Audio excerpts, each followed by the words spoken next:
Hi, Robert Negron. Have you ever been through a devastating time in your life? I'd like to take you back to a time when I went through one. It was 1992 when Hurricane Andrew barreled into South Florida. I was living in an evacuation zone, so I had to leave my area, my home. I put plywood up on the walls, and I was out of there. The hurricane hit around 4 o'clock in the morning, and for several hours there was nothing but pounding on the walls, the windows, the doors. We had no idea what we were going to come out and see.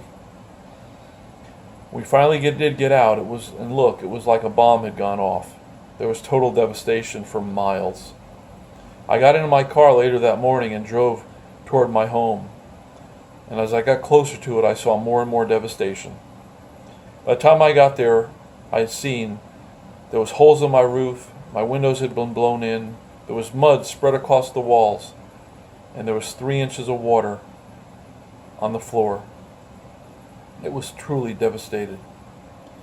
The next day I got up and I went over to the company that I worked for, an insurance company that was housed in a 6-story building that was all windows. Every window in the north and east side had been blown out. Our data center also suffered substantial damage due to the water and wind. My girlfriend decided to also leave during that time, so things were looking pretty bleak. But with God, everything is possible.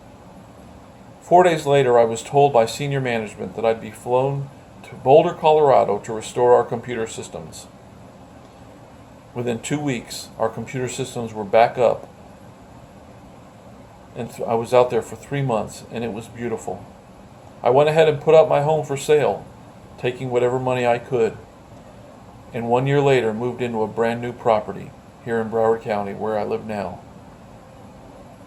And also, as far as the girlfriend, that was fine. I ended up meeting my wife of 17 years on an airplane coming back from San Francisco. I don't know what you're going through, but I do know one thing. You can trust God with your life. He's got you and your concerns in the palm of His hand. Just come to trust Him. God bless.